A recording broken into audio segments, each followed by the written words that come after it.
Voilà, bonsoir à tous. Merci de nous rejoindre pour ce webinaire, notre rendez-vous du vendredi soir. J'espère que vous êtes tous bien au chaud à la maison. Alors, c'est vrai qu'on est un petit peu déconfinés, mais en tout cas, soyez toujours prudents parce que le virus circule toujours. Alors, ce soir, on va aborder une thématique qu'on n'a pas l'habitude de traiter chez nous en Martinique et Jacques va nous présenter un petit peu le concept du prêteur privé. C'est la thématique de ce soir, devenir prêteur privé. Donc, on va, avec Jacques, comprendre un petit peu comment ça fonctionne. Alors, bien entendu, vous pourrez poser des questions. Vous avez la possibilité d'interagir avec nous, avec Jacques, avec moi, tout au long de ce webinaire. Donc, soit en utilisant l'onglet Converser, ou bien vous pouvez lever la main ou les questions et réponses. Donc, on tentera bien évidemment de répondre au maximum de questions. Et vraiment, si on n'a pas le temps de traiter toutes les questions, eh ben, on prendra quelques contacts en privé. En tout cas, posez toutes les questions que vous voulez. C'est vraiment notre moment privilégié. On a la chance et l'honneur d'avoir Jacques Lépine avec nous pour ce webinaire. Donc, Jacques, je te laisse te présenter. Je pense que même si tu n'es plus à présenter sur la Martinique, parce que ça fait comme quelques années que tu viens nous rendre visite, et on aura encore plaisir à te recevoir. Mais en tout cas, je te laisse animer ce webinaire. Bonsoir, Jacques. Merci, Eric. Bonsoir tout le monde. Ça fait plaisir d'être parmi vous par le biais de la télécommunication, d'électronique, de Zoom. Et ça nous a permis de sauver beaucoup de situations ici au Québec, entre autres dans le Club d'investisseurs immobiliers du Québec, où on n'avait eu aucune réunion possible imaginable physiquement. Alors, on s'est retourné vers la télécommunication par Zoom, et ça fonctionnait à merveille. Ça a répondu à un énorme besoin. Alors, on fait la même chose ce soir. Ce que je veux vous parler ce soir, excusez mon accent québécois, mais je pense que vous allez me comprendre pareil. Ça demeure du français, mais avec un autre accent. Pour moi, c'est vous qui avez un accent, mais pour vous, c'est moi qui ai un accent. Alors, on avons deux accents. Et je vais vous parler des prêts privés. Et dans un premier temps, je vais vous expliquer qu'est-ce que je fais ici à Montréal, en plus de l'investissement immobilier. Et j'ai trouvé une façon de faire aussi dans la Martinique, une façon qui est tout à fait phénoménale et qui va combler un énorme besoin dû à votre système bancaire qui est très restrictif. Alors, je reviens dans un deuxième temps. Le premier temps, je vais vous parler que est-ce payant à faire du prêt privé? Première étape. La réponse, c'est oui. Parce que nous comblons un besoin, ici, c'est un peu différent de chez vous, mais nous comblons un besoin que les banques ne font pas, ne couvrent pas. Alors, exemple, lorsqu'on fait de l'optimisation d'immeubles, c'est-à-dire acheter un immeuble, le rénover, et ici, on peut le refinancer après un certain temps pour récupérer nos billes, nos euros dans votre cas, notre argent. Alors, les banques ne le font pas parce que ce n'est pas rentable pour elles de faire un prêt pour une courte période. Et c'est inacceptable pour une banque de faire des prêts à 12 ou 15 d'intérêt annuel. Donc, le prêt privé comble un besoin là-dessus, c'est que 100 de mes clients sont des gens qui font des flips, c'est-à-dire des achats pour revendre très rapidement, ou de l'optimisation d'immeubles. On achète, on rénove pour augmenter la valeur de l'immeuble, pour enfin soit le revendre ou le refinancer. Donc, ici, ça comble un énorme besoin et on prend des risques très calculés, c'est-à-dire qu'on prend des hypothèques de deuxième rang sur les immeubles, où on fait la technique que j'appelle la dépossession des actions. C'est-à-dire qu'on fait acheter l'immeuble par une corporation, par une société, et dans cette société-là, on émet deux catégories d'actions.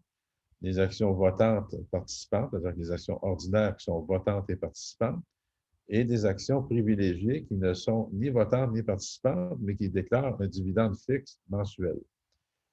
Et pour se garantir, nous, on va détenir des actions privilégiées. Pour se garantir, nous allons vous demander d'endosser les actions ordinaires, participantes et votantes, sans mettre de nom dessus, qui vont être détenues en fidéicommis chez l'avocat ou le notaire. Et avec une clause de dépossession, Et principalement, la clause de dépossession va parler de ce qui constitue un défaut de paiement, un défaut de se conformer à l'entente. Et s'il y a un défaut constaté, bien, vous aurez 30 jours, les clients ont 30 jours pour remédier au défaut. Si le défaut n'est pas remédié après 30 jours, des actions ordinaires votantes participantes nous appartiennent. Donc, par ricochet, l'immeuble nous appartient. Donc, pour nous, c'est encore plus rapide d'exécution que d'attendre des procédures judiciaires pour reprendre un immeuble. Donc, ici au Québec, ça fait fureur. J'ai plusieurs millions d'investis avec d'autres investisseurs. C'est-à-dire que moi, j'ai mis un peu de mon argent et j'ai regroupé, j'ai fait un fonds de placement actuellement qui représente environ 15 millions. Et d'ici à la fin de juin, je devrais être rendu à 20 millions. Et les 20 millions sont reprêtés à des individus qui font soit des flips ou soit de l'optimisation d'immeubles. Et je vous confirme que je manque d'argent constamment. La demande est tellement forte que j'ai plus de demandes que j'ai d'argent disponible pour répondre à ces demandes-là. Est-ce payant? Évidemment, oui, c'est payant parce qu'on charge un taux d'intérêt beaucoup plus élevé qu'une banque peut faire. Par exemple, les banques actuellement ici au Québec chargent entre 2,5 à 3 d'intérêt annuellement et nous, on charge 15 d'intérêt. Donc, vous allez me dire, c'est cher. C'est cher, oui et non. C'est cher d'une certaine façon si on avait ce financement-là sur une très longue période. Oui, c'est cher. Mais sur une courte période, on va regarder simplement les dollars absolus et non pas le taux d'intérêt. Et les dollars absolus en question vont vous permettre de réaliser un énorme profit ou un très bon profit, une très bonne optimisation, une augmentation de valeur de vos immeubles qui vont vous permettre de les refinancer. Je sais qu'en France, en Martinique, le refinancement n'existe pas. Donc, on a développé une manière de faire qui va vous permettre de travailler avec nous. Et je vous explique tout à l'heure comment on pourra le faire pour la Martinique. Et vous êtes propriétaire de l'immeuble au départ. On fait le financement avec vous, on fait l'optimisation. Une fois que l'optimisation va être terminée, vous allez vous revendre à une nouvelle corporation et là, vous allez aller chercher le financement standard d'une banque normale, hein, d'une banque régulière. Je vous réexplique en détail tout à l'heure le produit adapté à la Martinique. Alors, le financement hypothécaire, c'est un domaine de l'immobilier très spécialisé. Et si vous permettez, je vais vous partager un écran pour vous présenter une partie du cours que je présente normalement, qui s'appelle « Devenez prêteur privé ». Il y a certaines diapositives que je vais sauter, je ne lirai pas. OK. Est-ce que vous voyez bien, Eric? Oui, c'est bon pour moi. Tu peux peut-être mettre en plein écran. En plein écran, là, comment est-ce que je le fais? Si tu trouves le moyen. Moi, si je trouve le moyen, je ne le trouve pas. Normalement, ça se fait en plein écran immédiatement, mais il ne l'a pas fait. Bon, ben, vas-y, continue. OK, je vais y aller comme ça. Vous voyez très bien de toute façon. OK, je vais sauter quelques diapositives qui sont sans intérêt pour le moment. Là. Donc, le plan de cours, etc. C'est un cours qui dure normalement une journée, alors je vais faire un tiré à part d'environ 30 à 40 minutes pour exposer les points importants qu'on a besoin de savoir comme prêteur privé. Alors, ce que font les banques? On va faire un parallèle avec nous comme prêteur privé, on ferait exactement la même chose. Les banques, elles attirent les épargnants afin d'avoir de l'argent en leur offrant d'ouvrir un compte de banque et différents rendements sur cet argent. Alors, on nous programme principalement dans la vie pour épargner, ou au moins pour dépenser, peut-être épargner. Mais en réalité, nous prêtons de l'argent à la banque à environ 2 Et là, actuellement, ce n'est même pas ça. On nous donne environ 1,5 de 1 Et si on a un capital assez important, peut-être qu'on va nous monter à 1 Et ensuite, les banques prêtent cet argent-là et nous la reprêtent de façon sécurisée, principalement par des prêts hypothécaires. Donc, nous plaçons l'argent à 1 et elles nous la reprêtent à 3 ou 4 Ils se font une marge de profit de 2 à 3 Et elles saisissent nos biens en collatéral, c'est-à-dire qu'elles prennent en garantie par un lien hypothécaire les immeubles. Alors, on ne parlera pas ici d'obtenir une licence de banque, mais on va parler de faire de l'argent comme des banques. Alors, on va faire un parallèle entre l'investissement immobilier et le financement. Et là, mon but n'est pas du tout de dénigrer l'investissement immobilier parce que le financement est une façon différente de faire de l'immobilier. Sauf que pour faire du financement, il faut connaître l'immobilier parfaitement parce qu'on a la notion de risque qu'il faut absolument calculer à chaque fois. Donc, si on regarde le côté gauche, on va parler d'investir et à droite, du côté financement. Alors, pour investir, il faut apprendre les techniques. Hein? Vous savez, on a des cours, Eric donne des cours, des formations de toutes sortes pour apprendre les techniques, comment acheter des immeubles, comment les financer, comment les administrer, comment les revendre, comment les entretenir. Mais dans le financement, on a juste à apprendre un peu le code des banquiers. Et le code des banquiers, c'est pas compliqué, c'est basé sur la valeur de l'immeuble, le ratio dette-valeur totale de l'immeuble et l'historique de l'emprunteur. Du côté gauche de l'investissement, il faut faire du marketing. Du côté droit, il y a très peu de marketing, parce qu'il suffit de laisser aller la nouvelle comme nous avons des prêts de façon différente à faire pour investir dans l'immobilier, et ça va être comme une traînée de poudre, c'est-à-dire que ça va se dire par le bouche à oreille très facilement, et le marketing va se faire de par lui-même, comme ça se produit ici, moi, à Montréal, dans mon entreprise. Dans l'investissement à gauche, on transige avec des vendeurs, des courtiers, des acheteurs, des locataires, des entrepreneurs. Et à droite, il n'y a aucun vendeur, aucun acheteur, aucun locataire, on a juste des emprunteurs. Donc, ça fait beaucoup moins de monde à contacter. À gauche, on doit écrire des offres d'achat, mais à droite, on ne fait aucune offre d'achat, on va faire une proposition de financement seulement, qui est beaucoup plus simple qu'une offre d'achat. À gauche, il faut négocier avec des banquiers, et vous n'êtes pas sans savoir que c'est extrêmement difficile de négocier avec des banquiers, parce qu'ils sont restreints dans leur capacité de faire. Ils sont restreints de par la lenteur du système français pour faire des enregistrements et pour revenir en dépossession, pour reprendre les immeubles s'il y arrive un problème quelconque, c'est très, très long. Et à droite, on n'a qu'à transiger avec des investisseurs. Ce n'est pas nous qui faisons la recherche et qui ont à débattre un point. Nous, on dit, voici les informations que j'ai besoin, voici mes normes, tu dois rencontrer ça.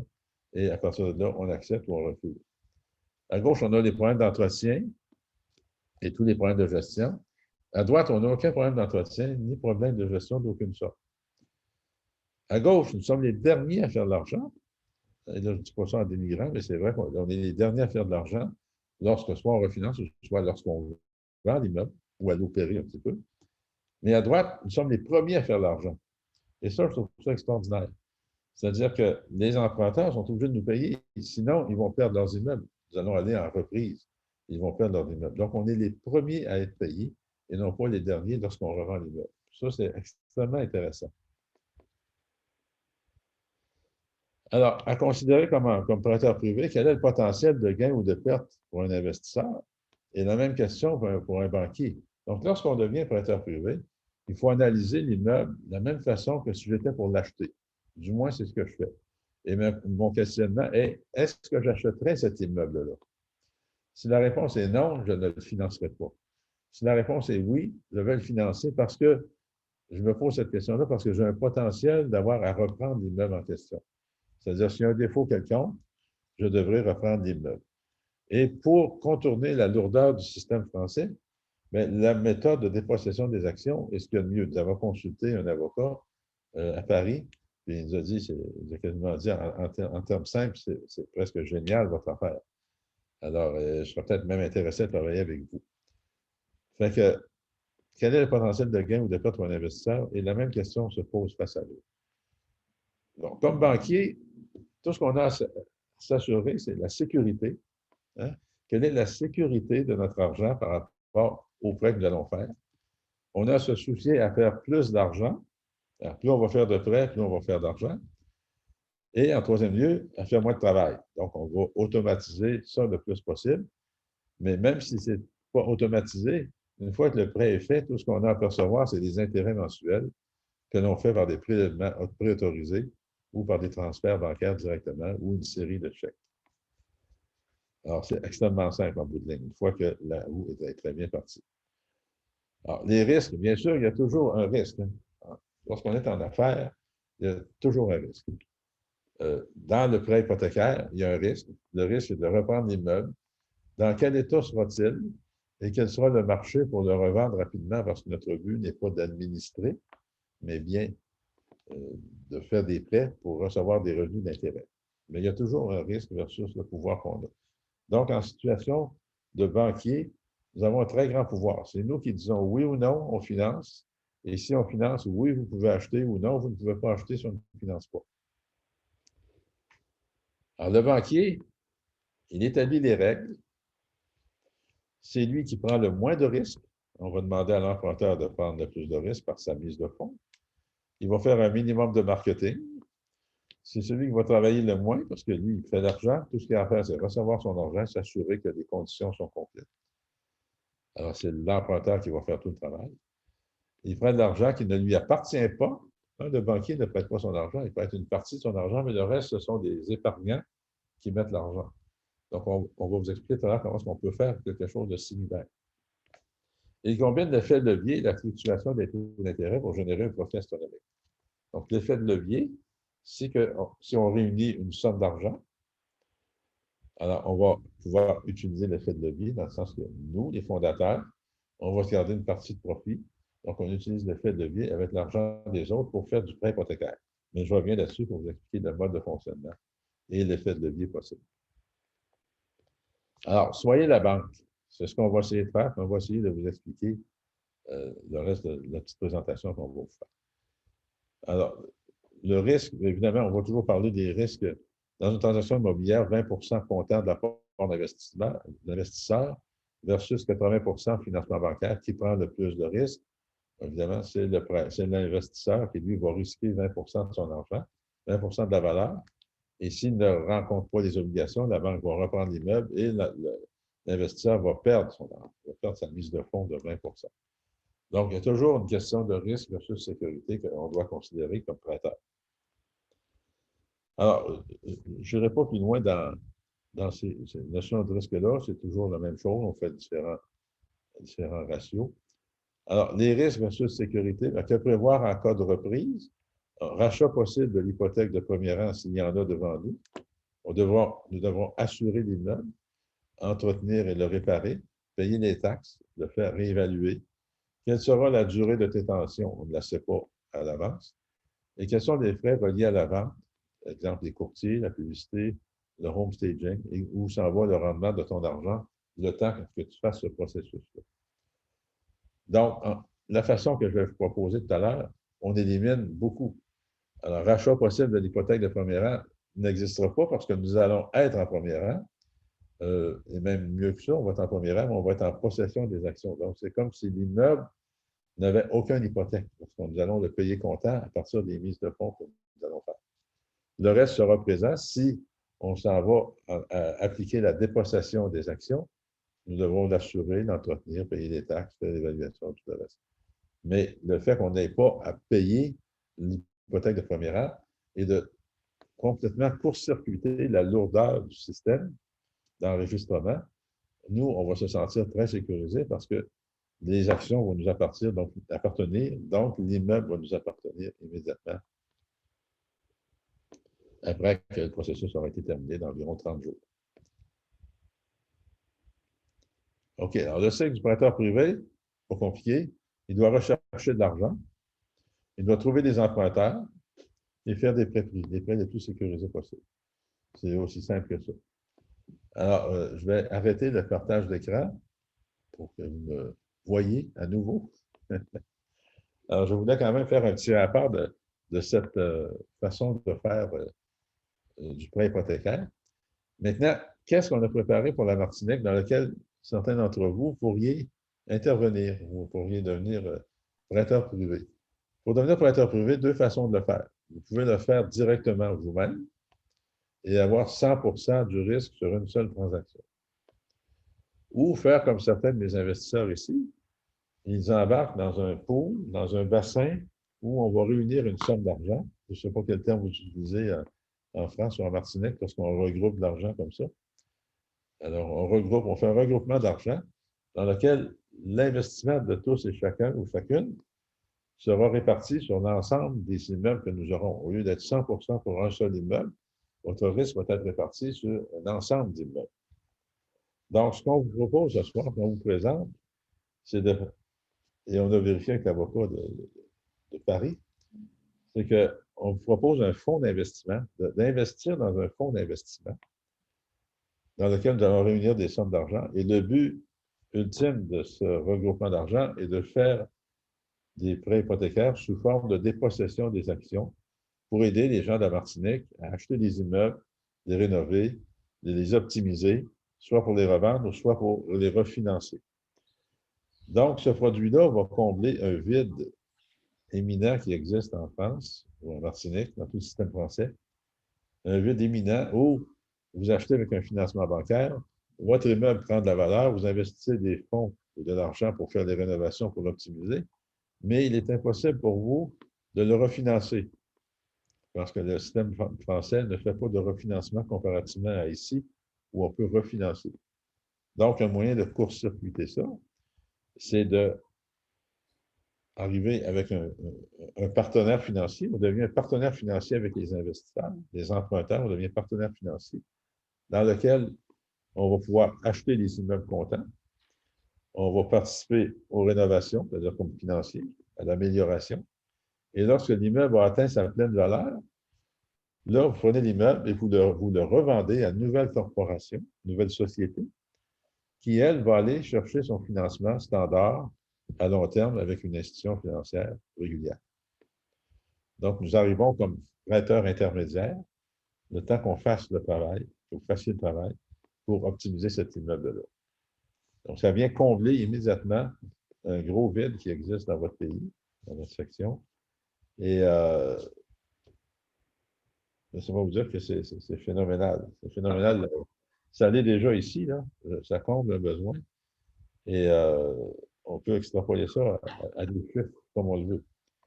Alors, ça répondrait beaucoup au marché des Antilles françaises. Ça comble ce besoin-là. Maintenant, comment est-ce que vous pouvez participer dans ça?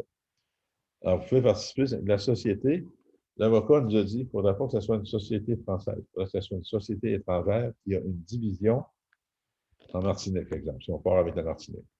Donc, la société qui s'appelle Société de crédit IMO Québec, qui aura une division, on appellera Société de crédit des Antilles, aura une division dans laquelle elle va réunir des fonds des gens de la Martinique, mais strictement dans le but de reprêter aux gens de la Martinique, avec un compte de banque en Martinique, dans une banque martiniquoise, martiniquaise. Et à partir de là, on refait des prêts sous forme des prêts participatifs, sous forme de dépossession des actions aux gens de la Martinique ou de la Guadeloupe, en tout cas tout ce qu'il y a d'Antilles françaises, dans lequel on va permettre d'acheter des immeubles. Donc, il faut regrouper des sommes d'argent.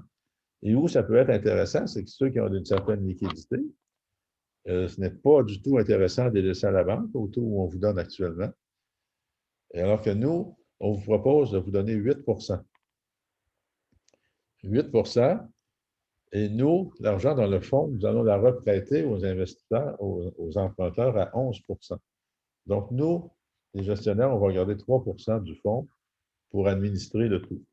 Et on va remettre mensuellement aux investisseurs l'équivalent de 8 annuel, donc 0,75 environ peut-être d'intérêt mensuel, qui sera déposé directement dans les comptes de chacun des investisseurs. Donc, c'est un peu phénoménal et aucune banque est capable d'arriver avec ça. Maintenant, quelle est la garantie? La garantie pour chacun de ces investisseurs-là sera le portefeuille immobilier parce que c'est une société en commandite. Hein, la société en commandite, il y a des commanditaires qui font la mise de fonds, qui investissent, et le commanditaire qui fait la gestion. Mais le portefeuille de placement n'appartient pas aux commanditaires. Le portefeuille appartient aux commanditaires. Donc, les commanditaires sont propriétaires de l'ensemble de tous les investissements qu'on va faire dans la Martinique ou dans les Antilles françaises. Donc, principalement, ce soir, on parle de la Martinique. Donc, c'est très sécuritaire. La seule insécurité, évidemment, la notion de risque, elle existe toujours. C'est que si la valeur des immeubles s'écroulerait, OK? Alors, si la valeur des immeubles s'écoule et que les gens nous remettent les immeubles, donc on aura entre les mains des immeubles qui auront quelle valeur? Bien, ça va dépendre du ratio prêt-valeur qu'on va accorder. Donc, si on va dans un ratio tel des systèmes bancaires, 20 de mise de fonds et 80 de prêts, il faudra que les immeubles perdent 20 de leur valeur pour qu'on arrive à un niveau juste. C'est-à-dire qu'à 20 représenterait 100 80 représenterait 100 de la nouvelle valeur. Ce qui est très, très peu probable. On va probablement assister, en tout cas ici au Québec, à Montréal, on va assister à une stagnation des prix. Là, ça a été fou. Depuis les 2 dernières années, c'est complètement illogique. Donc, on va assister à un ralentissement et les prix vont stagner temporairement. Mais on ne prévoit pas de diminution de valeur. C'est très exceptionnel lorsqu'il y a des diminutions de valeur. Mais lorsqu'il y en a des diminutions de valeur, il suffit simplement d'attendre suffisamment longtemps, OK, et que le marché reparte. Alors, le grand crash immobilier qu'on a eu en 1991, alors aujourd'hui, les immeubles se vendent 4 fois le prix du plus haut prix au moment, juste avant l'écroulement.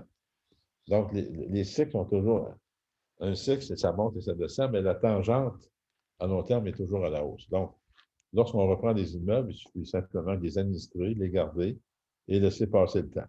Donc, notre risque est presque inexistant, si on peut dire. On ne peut pas dire zéro, mais il est presque inexistant parce que nous sommes sécurisés par des valeurs immobilières que l'on pourrait reprendre et administrer à notre façon, soit pour revendre immédiatement, ou soit on attend que le marché se restabilise. C'est sûr que si une telle situation se produit, votre argent est un peu gelé là, le temps qu'on puisse revendre les immeubles. Mais comme je vous dis, ça fait longtemps moi-même que je fais du financement et ça ne m'est jamais arrivé. Actuellement, j'en fais plus intensément depuis 5 ans et je n'ai eu à exercer aucun recours de reprise bancaire. Aucun, zéro. J'attribue ça principalement à mes bonnes analyses, les bonnes analyses de mes immeubles et une bonne analyse de l'emprunteur. Alors, je ne prête pas à n'importe qui, évidemment, il faut qu'il y ait une certaine solidité. Et avant tout, je regarde l'individu à qui je prête. Est-ce que je peux avoir confiance en cet individu-là? Alors, bien sûr, on a une série de critères à observer que je ne détaillerai pas ici ce soir, mais on a une série de critères à observer avant d'accorder un prêt à quelqu'un. C'est ce qu'on a à vous proposer ce soir. C'est vrai qu'il a fait un certain sondage, et puis il y a eu de très bonnes réponses de gens qui seraient intéressés à participer à un fonds de prêt immobilier, comme on vous explique ce soir. Alors, le rendement pour chacun serait de 8 et on vous dit on va reprêter à 11 aux individus. Donc, on garde 3 et on vous remet 8 payé de façon mensuelle. Alors, c'est 8 fois plus que les banques vont vous donner actuellement si vous avez déjà une bonne somme d'argent à investir à la banque en certificat de placement. Ce qu'il faudrait peut-être préciser, Jacques, c'est la durée. C'est du Oui, court terme. la durée du terme. Initialement, on demande des investissements pour un an et demi, pour 18 mois. OK? Pour nous laisser le temps de construire le fonds, pour pas que les gens arrivent, OK, mais je dois avoir mon argent. Non. Votre argent va être là pour une période initiale de 18 mois. Après 18 mois, vous nous dites si vous êtes intéressé à continuer ou à vous retirer. Pour vous retirer, c'est pas compliqué, il y a 2 façons. Soit l'argent d'un nouvel investisseur, ou soit un prêt qui nous est remboursé, on prend l'argent pour vous rembourser. Exactement comme je fais ici. Exactement la même chose. Donc, à date, il y a eu quelques-uns qui ont demandé d'être remboursés parce qu'ils voulaient faire un achat immobilier et je n'ai eu aucun problème à les rembourser. Même, je leur demandais 90 jours et je les remboursais à l'intérieur de 30 jours. Bien sûr, j'ai plus de problèmes avec 15 millions, donc ça roule constamment. Dans le cas de la France, évidemment, le processus étant plus lent, il faut compter au moins 12 mois, le temps qu'on fasse l'acquisition, qu'on inscrive une hypothèque ou quoi que ce soit. L'acquisition au bureau d'enregistrement prend environ 12 mois chez vous. Donc, c'est impossible de faire un roulement avant 12 mois. OK. Alors, j'espère avoir bien expliqué. Je ne sais pas, Eric, si tu as d'autres questions. Sûrement que les gens ont des questions. Ben, on va prendre quelques questions pour voir si on a bien compris le principe. Donc, c'est vrai que là, il y a 2 aspects. Hein. Il y a du côté de l'emprunteur, donc de l'emprunteur qui viendrait réclamer, demander un prêt auprès de la société, d'accord? Et cet emprunteur-là aurait un prêt court terme de 18 mois à 11%.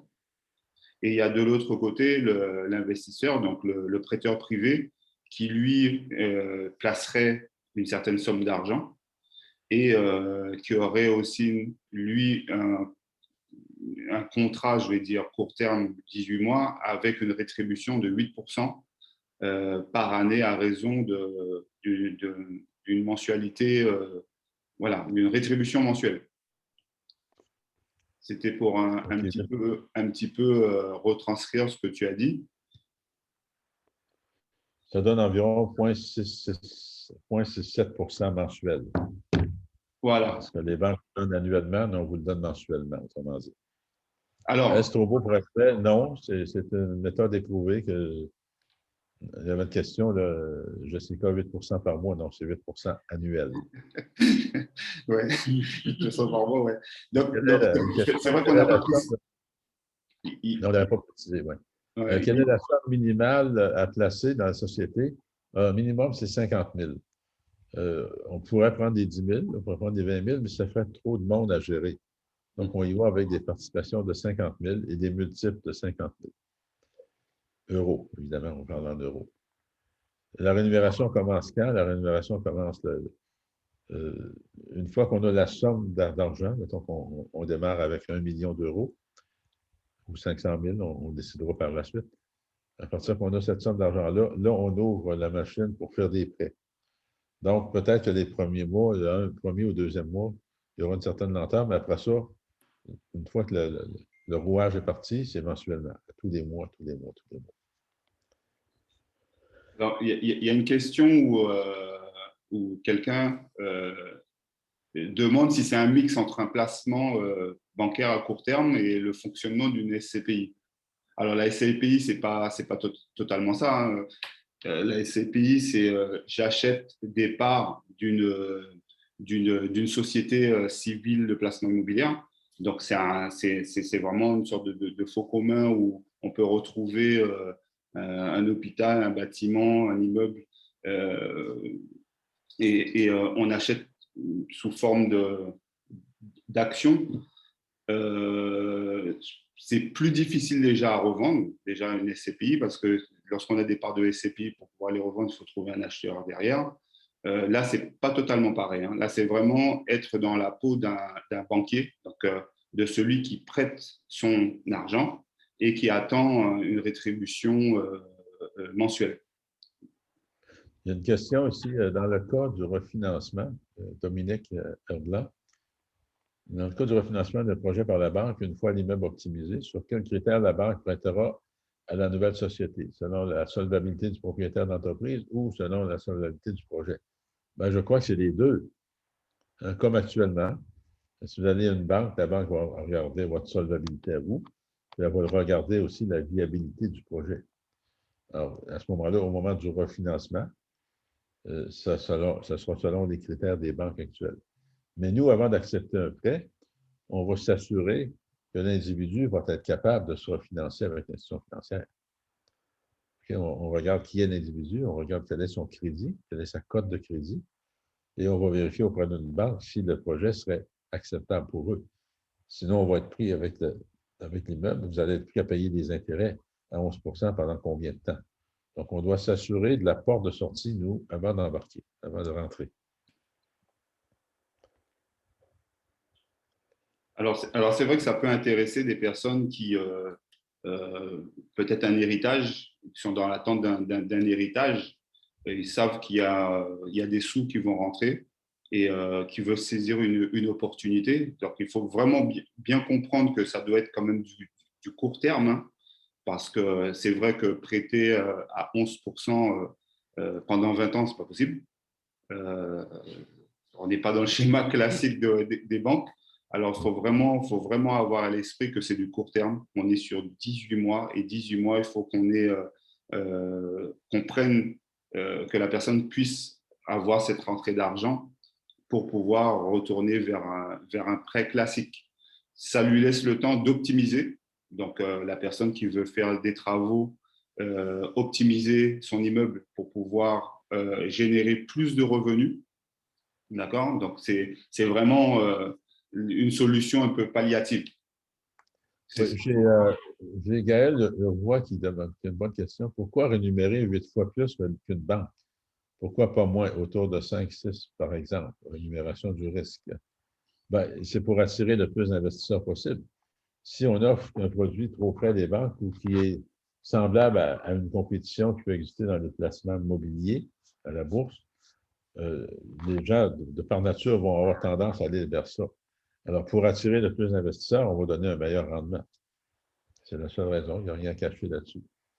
Madeleine, ce projet est très intéressant, et particulièrement pour des immeubles avec une grosse rénovation qui ajoute une grosse plus-value. Exactement. Dominique, avez-vous déjà des institutions financières qui seraient prêtes à embarquer? Embarquer, je comprends mal la question. Nous, on devient comme une institution financière. Ensuite, vous allez voir l'institution financière que vous voulez pour faire le refinancement de la nouvelle acquisition. Mais normalement, un investisseur immobilier doit connaître les règlements des institutions financières standards avant de présenter un dossier. Donc, c'est votre rôle et notre rôle aussi de contre-vérifier que vous allez être capable, que l'emprunteur va être capable de se refinancer, sinon on va se ramasser avec un immeuble. Est-ce qu'il y a un montant minimum d'emprunt? Oui, ben moi ici, écoutez, il va y avoir un minimum certain. Étant donné qu'on va financer 80 de l'acquisition de l'immeuble, est-ce qu'il y a un minimum? Est-ce qu'il y a un immeuble à 50 000 € en Martinique? Je ne sais pas. Je ne penserais pas. Alors, il n'y a pas vraiment de minimum. Il va peut-être avoir un maximum, dépendant des fonds que nous aurons. Si on réunit au départ 1 million d'euros, on ne mettra pas 1 million sur un seul immeuble. Nous allons répartir le risque sur un ensemble d'immeubles. Mais plus nous aurons de fonds, comme ici, j'ai 15 millions. Donc, certains prêts, j'ai fait des prêts de 1,5 million. Mais si j'avais 1,5 million, je n'aurais pas fait ce prêt-là à 100 sur un seul individu. Il y a toujours une répartition du risque, l'étalement du risque pour s'assurer, évidemment, d'une sécurité. C'est extrêmement dommage que le minimum soit 50 000 €. C'est obligatoire. Les dérogations sont-elles possibles? Bien, écoutez, on va voir la réponse de vous tous ce soir. L'idée, c'est ça devient extrêmement lourd. Plus on a de gens avec moins d'argent pour réunir une même somme, ça devient plus lourd à gérer. Alors, on y est allé ce soir avec des 50 000 suite au sondage que Eric a fait le mois dernier, dépendamment. Il posait des questions. Vous seriez prêt à investir 50, 100 000, 150 000, 200 000. Donc, on en est venu à la conclusion que 50 000, ce serait une bonne moyenne. Mais ce n'est pas finalement déterminé encore. Ça va dépendre de vos réponses ce soir, de votre attrait pour ce genre de produit. Et pour le moment, ce n'est pas fermé. OK? On a lancé 50 000 €. Mais tu sais, si on se ramasse avec des 10 000 € pour faire 1 million, ça va prendre 100 personnes. Hein? Ouais, c'est un petit peu plus compliqué. C'est un peu plus compliqué, 100 personnes à gérer pour avancer. À gérer, voilà. Donc, c'est vrai que l'idée du sondage, c'était d'avoir une idée du marché, savoir comment les gens percevaient déjà l'activité du prêteur privé et ensuite combien ils seraient prêts à placer. D'accord?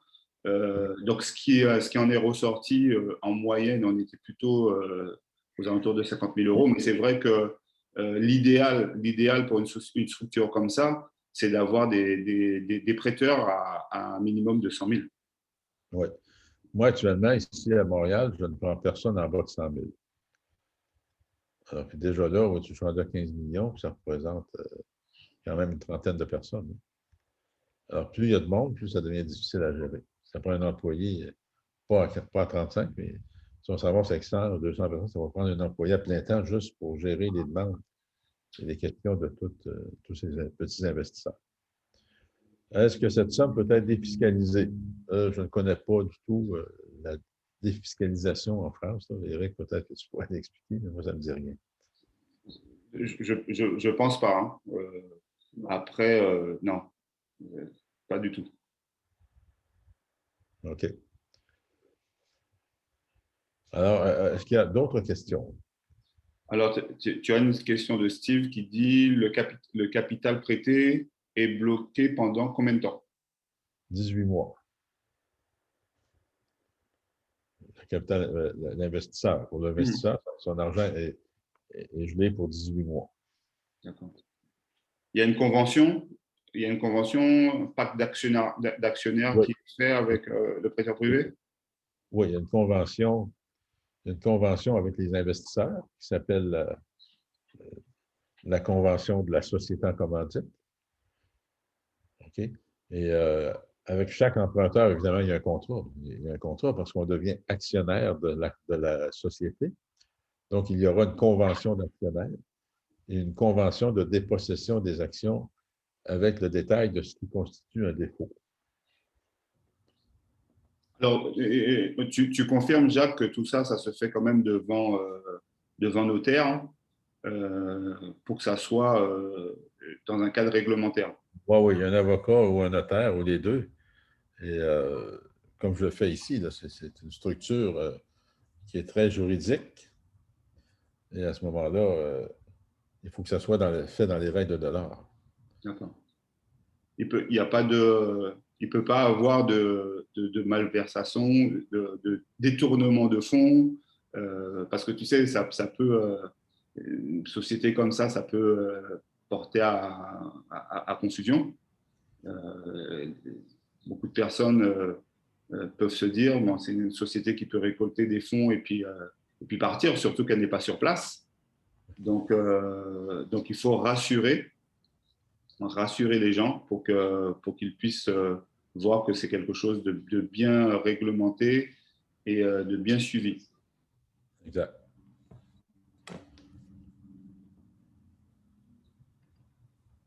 D'autres Euh, questions? Je pense qu'on a répondu à toutes les questions.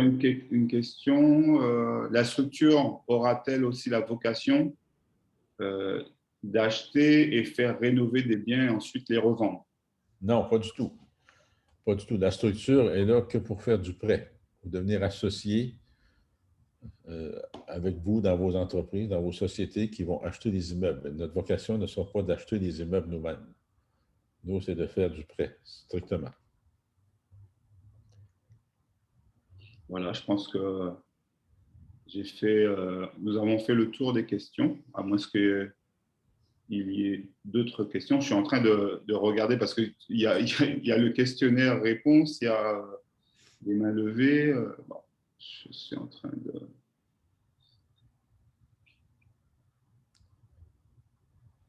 Bon, ben, Gaël qui pose la question. Les, la typologie des personnes emprunteuses. Quel profil? Ben, le profil, il devrait avoir un bon crédit. Hein. Il devra nous démontrer que le projet est viable. Il devra nous démontrer qu'une fois l'optimisation faite, la valeur de l'immeuble va augmenter. Puis une certaine démonstration qu'il est capable de se financer dans une institution financière standard. Le seul but de ce type de prêt, c'est de court-circuiter la lourdeur du système français. Que si vous achetez dans un premier temps, vous êtes condamné à dormir sur cette plus-value sans être capable d'aller chercher d'argent. Alors que nous, on vous permet, notre but n'est pas de financer à long terme, c'est de financer à court terme. Donc, il faut nous rembourser en tout temps. Si par hasard le système bancaire va plus rapidement, le système d'enregistrement irait plus rapidement, ici, il y a des gens qui me remboursent en 2 mois, 3 mois, parce que le système est extrêmement rapide. Alors, si le système français s'améliore du point de vue rapidité, les gens sont en mesure d'aller C'est sur cette Jacques, aventure. c'est pas gagné.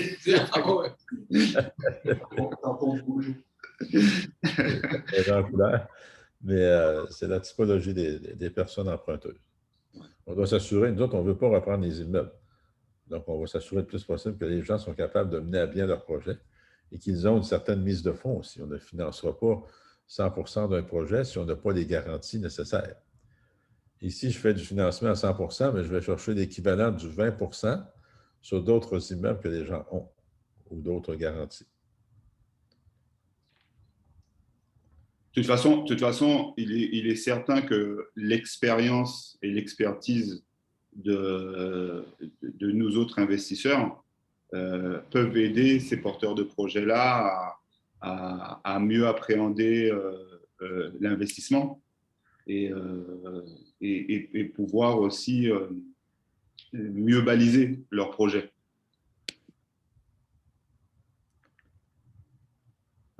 Ok. L'emprunteur devra-t-il forcément créer une société?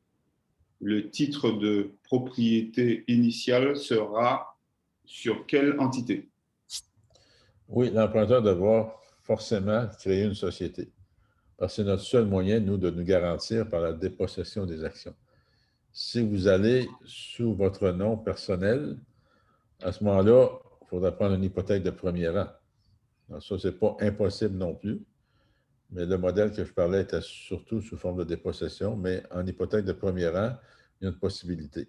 C'est à peu près l'équivalent, sauf que en hypothèque, ce que je n'aimais pas, c'était extrêmement long à cause de la lourdeur du système français d'exécuter. C'est pour ça qu'on va toujours prioriser la création de nouvelles sociétés.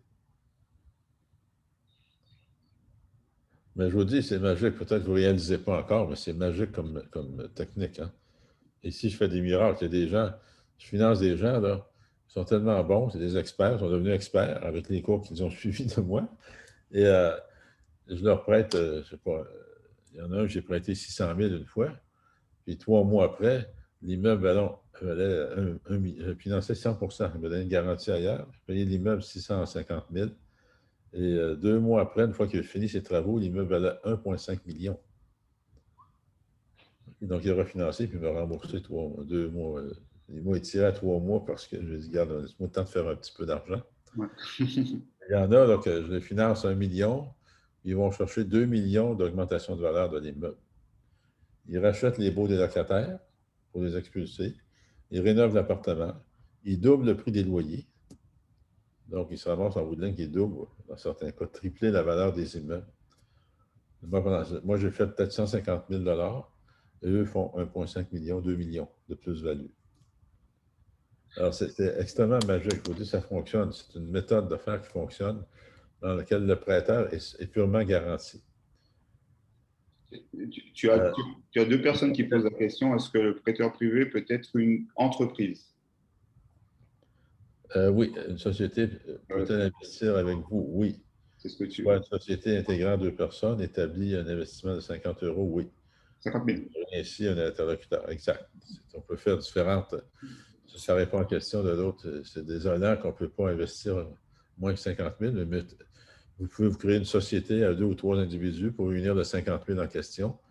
Et nous, on va transiger avec le représentant de cette nouvelle société-là et non pas les 3. Un représentant déterminé établi au moment de la convention. Alors, Ouais. c'est de façon indirecte, si on a moins de capital, de réunir des fonds et d'investir en groupe dans notre groupe. Ouais, donc il y a un seul interlocuteur. Enfin, c'est une entité. Il va être 200 dans votre côté, vous gérez vos problèmes vous-même, mais il y a une seule personne qui va transiger avec nous. Vous allez avoir un représentant transiger avec nous. Seulement. C'est magique, je vous le dis, là. Pensez-y sérieusement, vous allez voir que c'est magique. Ceux qui ont lu le livre de Robert Kiyosaki, qui parle beaucoup des revenus passifs, c'est une façon extraordinaire d'avoir un revenu passif. Vous placez de l'argent et vous allez toucher 8 annuellement. Si vous placez 100 000 €, vous allez retirer 8 000 € à ne rien faire. Absolument rien faire. C'est nous qui faisons le travail. De toute façon, c'est vrai que c'est 8% garanti. Sur le marché aujourd'hui, à 8%, on n'est pas sur des montants garantis. Hein. C'est plutôt des produits à risque, des produits financiers, produits boursiers. Et là, on est vraiment sur des rendements garantis. Oui. Okay. Alors, c'est magique pour les investisseurs et c'est magique pour les emprunteurs aussi. Parce que ça leur permet de faire des projets immobiliers inaccessibles par le système bancaire normal. OK, alors c'est ce qu'on fait ici comme produit. Et je vous dis, les gens sont extrêmement heureux de. Nous, on est plus cher. Ici, on est à 15 %. OK? Alors, on est à 15 %. Ils sont heureux de nous verser 15 % parce que sans nous, souvent, ils ont une partie de la mise de fonds et nous arrivons avec la différence de la mise de fonds nécessaire. Et selon les banques, ben, notre prêt, qui devient un certain prêt camouflé, est considéré comme une mise de fonds et non pas une hypothèque de deuxième rang. Ouais, ce qu'on appellerait un apport ici. Un apport. Ça devient un apport, c'est ça. C'est un apport et ça permet de faire des transactions. L'important, c'est d'acquérir l'immeuble pour être capable de faire quelque chose. On sait qu'il y a un potentiel, mais on est bloqué par le système bancaire. Fait que nous, on arrive une série, un groupe d'experts immobiliers qui vont embarquer dans vos projets avec vous et qui vont vous laisser le profit. Vous avez simplement qu'à nous verser nos intérêts à nous. On est totalement heureux. Totalement heureux. Moi, les gars, je vous dis, ils font 1 million ou 2 millions devant moi, sous mon nez. Moi, je collecte 150 000. Je suis très heureux de ça. Je suis très heureux que les autres fassent 1 million parce qu'ils font le travail pour. C'est eux autres qui ont trouvé l'aubaine, eux qui ont fait le travail de rénovation. Et c'est eux qui vont caisser le profit. Cela peut être intéressant pour les Ça promoteurs. peut être intéressant pour les promoteurs. Bien sûr, on ne s'en cache pas que c'est intéressant pour les promoteurs aussi. Moi, je fais une certaine somme d'argent parce qu'on va charger aux emprunteurs un pourcentage aussi pour l'analyse du dossier, le montage du dossier. Donc, oui, pour les promoteurs, on a une rentabilité, on ne s'en cache pas. Mais regardez individuellement ce que vous pouvez vous faire avec ça. Si vous faites 8 absolument à rien faire, c'est formidable. Tu as une question de Dominique. En tant qu'investisseur immobilier, est-ce possible de limiter l'appel des fonds des prêteurs privés au financement des travaux et non de l'immeuble? Est-ce possible de limiter l'appel des fonds des prêteurs privés? Qu'est-ce que ça? Je comprends mal. On va limiter l'appel de fonds des prêteurs privés au financement. Est-ce que le prêteur, l'emprunteur, je pense, est-ce qu'il peut utiliser le montant prêté pour financer des travaux? Enfin, Oui, on va faire ce qu'on appelle des déboursés progressifs. c'est ce que je veux dire. Et on regarde l'ensemble du projet. Il faut que l'investisseur ait mis environ 20 de mise de fonds et tout le reste va servir à l'acquisition et aux travaux s'il y a lieu. Mais s'il y a des travaux à faire, nous allons faire un déboursé progressif au fur et à mesure de l'avancement des travaux. Alors, je ne sais pas. Modeste, plein de gens du club ont déjà des projets que ce programme pourra aider. C'est évident. C'est évident. Ça répond à un besoin à Martinique. Moi, les 5 fois que je suis allé, c'est ce que j'ai constaté, la difficulté avec le système bancaire d'être capable d'avancer. Des beaux projets qui viraient au vinaigre parce qu'on n'était pas capable d'aller dans le système bancaire, qui refusait tout. Alors, c'est sûr que nous allons combler un énorme besoin. Et le système bancaire, eux autres, je les comprends, ils aiment ça du prêt à long terme parce qu'ils font de l'argent à long terme. Mais une fois qu'un projet est optimisé, le risque pour eux devient presque nul. Ils vont financer 80 de la nouvelle valeur, mais d'un immeuble totalement rénové, donc qui est bon pour X nombre d'années. Alors, ça répond aux deux besoins. Et le système bancaire va être très heureux de nous avoir aussi, parce qu'on va diminuer leur risque. Tout ce qu'ils vont financer sera, au bout du jour, sera totalement optimisé. Donc, le risque pour un banquier est formidable. Ah, c'est ça. Je pense qu'on a fait le tour des questions. Moi, je vous l'explique, là, puis je suis tout excité. Je suis tout stimulé parce que je le vis, là. Je vous dis, je le vis. Laissez-moi vous dire, je n'ai pas besoin, personnellement, je n'ai pas besoin de l'argent de la Martinique pour bien gagner ma vie ici. OK? Mais je trouve que j'ai aidé Eric à partir de club là-bas. J'ai constaté certaines lacunes du système, puis je me suis fait un devoir de pouvoir aider les gens. Alors, c'est sûr que je ne le ferai pas gratuitement, mais je le fais de façon progressive. Au fur et à mesure qu'on aura de l'argent, qu'on aura des prêts de fait, ben, on va faire du profit. Et on ne s'en cache pas. On est dans un système capitaliste. Mais il faut regarder, vous autres individuellement, est-ce que ça peut vous rapporter d'investir et est-ce que ça peut vous aider d'être emprunteur avec nous? La réponse aux deux, c'est oui. Alors, Dominique, il a clarifié sa question. C'est bien ça. Peut-on seulement se faire financer les travaux par les prêteurs privés? Oui, si tu es déjà propriétaire de l'immeuble, on va aller là aussi en dépossession des actions. Donc, il faudrait que ton immeuble soit déjà au nom d'une société dans laquelle nous allons devenir actionnaires avec toi dans le capital d'action privilégié. Okay. 8 de rentabilité par an, peut-on considérer qu'après 12 ans, Le capital investi est quasiment récupéré. Ben oui, à 8 fois 12, ça fait 96 de revenus d'intérêt. Évidemment, il faut considérer, en théorie, oui, mais il faut considérer que vous aurez probablement des impôts à payer sur les revenus d'intérêt qui vont ralentir cette progression-là. S'il n'y avait pas d'impôts, oui, 8 par année, fois 12 ans, ça fait 96 de l'argent investi. Mais il faut considérer qu'on a malheureusement les impôts à payer. Qu'on soit d'accord ou non, que ce soit bien administré ou non, on doit le faire. Il faut passer par là. Où les gouvernements, soudainement, sont devenus extrêmement généreux avec la pandémie. On se demande où est-ce qu'ils ont pris l'argent. On était toujours en déficit, et là, on augmente les déficits et on hypothèque la vie des générations futures pour X nombre d'années. Mais ça, c'est un autre sujet. Là. Je ne veux pas embarquer dans ça ce soir, c'est trop choquant. Depuis tout à l'heure, je demande qui est écrit derrière toi. Votre succès, le chiffre. Alors, juste derrière, sur ton kakémono derrière, Jacques. Sur mon quoi? Hein? Ton kakémono derrière toi, la fiche. Non, c'est un numéro de téléphone. Il pensait que c'était un chiffre. Ah, c'est mon numéro de téléphone ici à Montréal. Ça s'appelle la Société de crédit Immo Québec. Vous avez le projet, nous avons le financement. Alors, vous avez un projet, nous, on a le financement. On répond à vos besoins. L'approbation, 24-48 heures.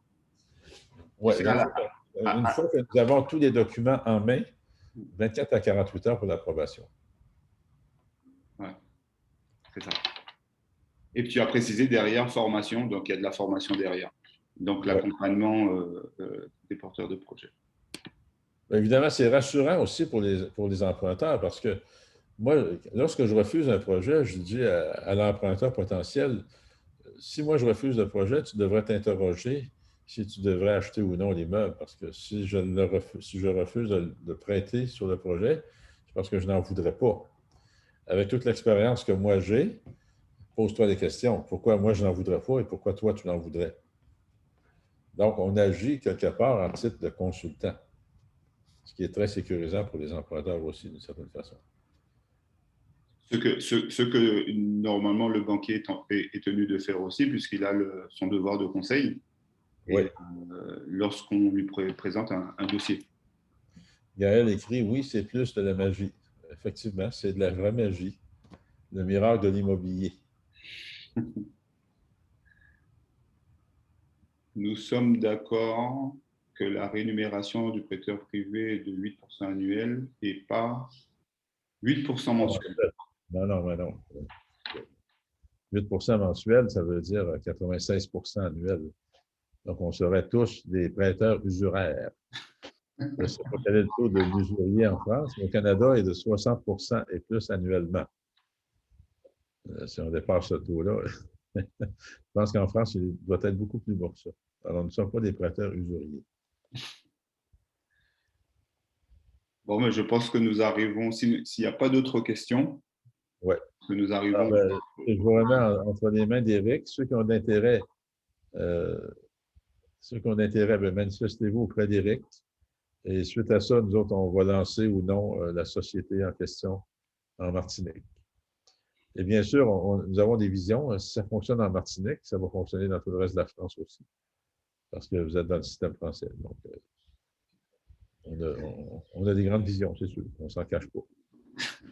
Mais on veut le faire avec vous parce que j'ai un attrait particulier pour la Martinique.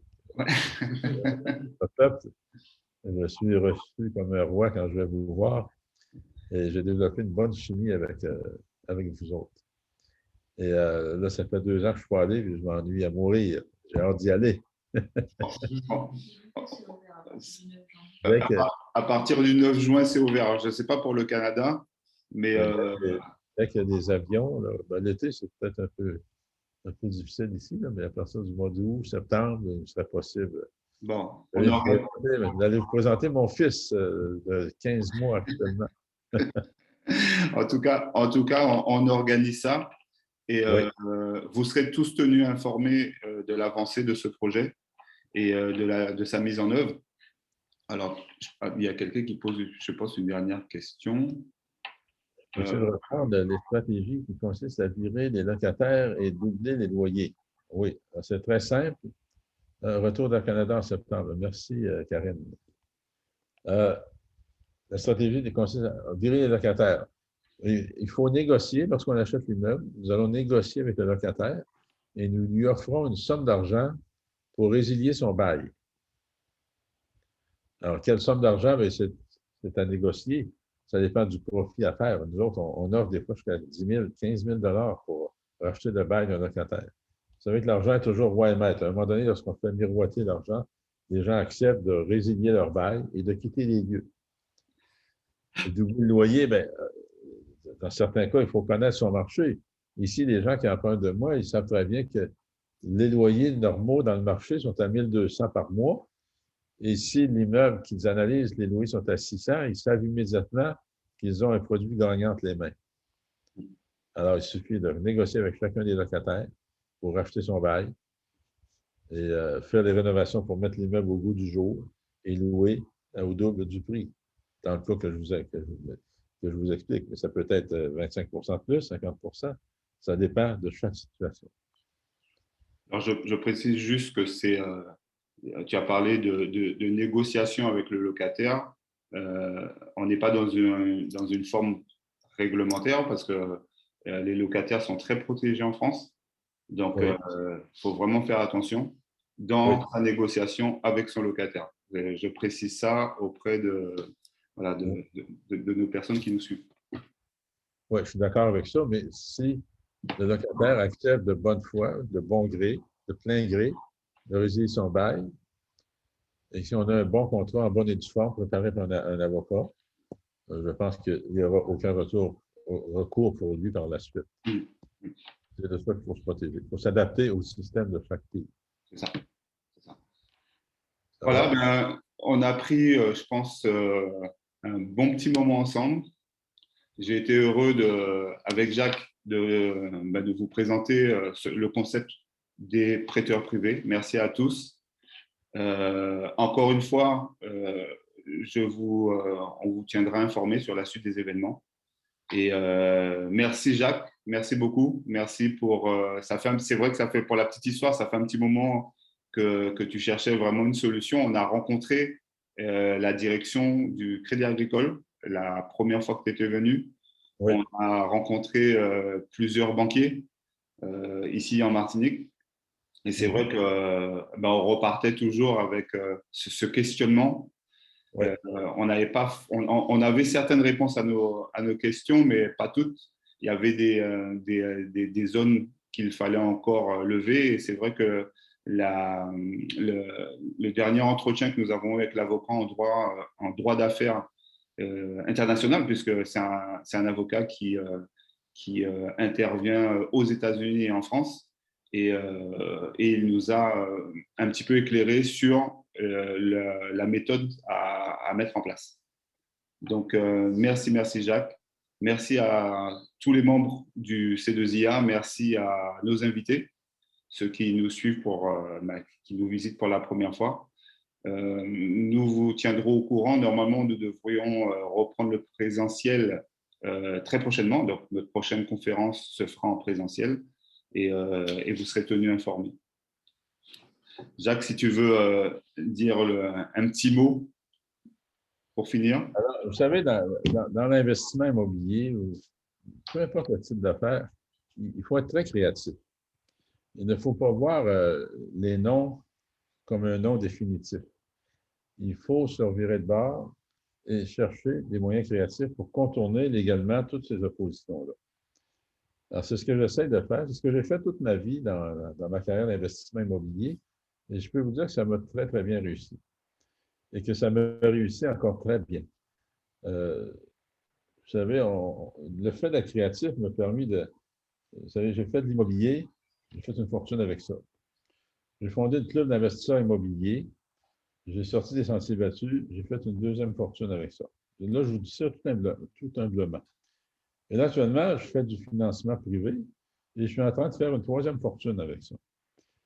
Alors, simplement par le fait que j'observe et je mets une créativité pour contourner ou combler des besoins positivement et dans toute l'égalité possible. Donc, chaque fois que j'allais en Martinique, moi, j'observais, puis j'écoutais les problèmes des gens. Et votre principal problème, vous avez deux problèmes. C'est la lenteur du système pour enregistrer les documents et qui rend automatiquement le système bancaire extrêmement passif et très précautionneux. OK? Très craintif. Donc, si on utilise la créativité pour contourner tout ça, toujours dans la légalité et la sécurité pour les prêteurs, qui seraient nous, par l'entremise, donc on vient combler un besoin. En comblant un besoin, on va créer une source de revenus. En créant cette source de revenus-là, ben, on va combler un besoin de revenus passifs, puis on va combler un besoin d'enrichissement. Et ces mêmes investisseurs-là, qui sont investisseurs dans notre groupe, pourront aussi être des emprunteurs de l'autre côté. OK? Alors, il suffit de mettre de la créativité, c'est ce que je vous dis comme mot de la fin. Soyez créatifs, regardez, on peut chialer, on peut critiquer, mais ça n'avance à rien. On est mieux de prendre cette énergie-là pour créer quelque chose de nouveau qui n'existe pas. Et dès que tu trouves, regardez dans tous les domaines qui existent, dès qu'on trouve quelque chose, quelque manière de faire qui n'existe pas, tous ces gens-là font fortune. Alors là, c'est ce qu'on tente de faire. Nous, on peut faire une fortune avec ça comme créancier, mais regardez aussi le côté de l'investisseur, de l'emprunteur, que lui aussi peut faire une fortune en ayant des moyens financiers hors normes qui n'existent pas par une simple créativité. OK? Observez, regardez, et surtout, n'ayez pas peur. Faites vos vérifications, faites vos constatations, et n'ayez pas peur, et avancez. Un pas à la fois, et la fortune est au bout du chemin. Merci Jacques pour le mot de la fin et merci encore pour cette générosité et le partage. Je réponds une dernière question à Lionel. Lionel, effectivement, tu seras tenu informé, même si tu n'es pas membre du C2IA. Tu vas rentrer dans notre banque, je veux dire, de données et tu recevras les informations. Mais Lionel, je te recommande d'être membre du conseil. Bon. Parce qu'il y a une fois l'avantage. C'est le fait de réseauter, de parler une fois par mois, une fois par semaine avec des gens qui font de l'immobilier. Nous partageons la même passion. C'est la raison numéro un pourquoi j'ai fondé le Club d'investisseurs immobiliers du Québec. Nous sommes 35 000 membres, 60 000 amis Facebook. Et le but principal, c'est le réseautage. Donc, ça devient un noyau de soutien où on s'encourage, on se supporte, on se compte des histoires, on se compte des faits vécus, on se compte des problèmes. Mais c'est un groupe de soutien presque psychologique. Le fait de partager avec d'autres personnes une même passion. Alors, je te recommande, Lionel, de devenir membre du C'est ça, voilà. On peut parler toute la nuit. Lionel dit, je n'y manquerai pas, je serai probablement votre prochain membre. Excellent, Lionel. Alors, sur ça, mesdames et messieurs, je vous souhaite une bonne soirée. Bonne soirée à toi. En espérant qu'on a réussi à vous informer et à vous convaincre que c'est une excellente façon d'investir son argent, ceux qui en ont. Et pour ceux qui veulent emprunter, c'est une excellente façon d'emprunter de l'argent. Voilà. Merci Jacques. Merci à tous. Une bonne soirée, un bon week-end. Soyez prudents. Prenez soin de vous et de vos familles. Et à très bientôt. Bonsoir.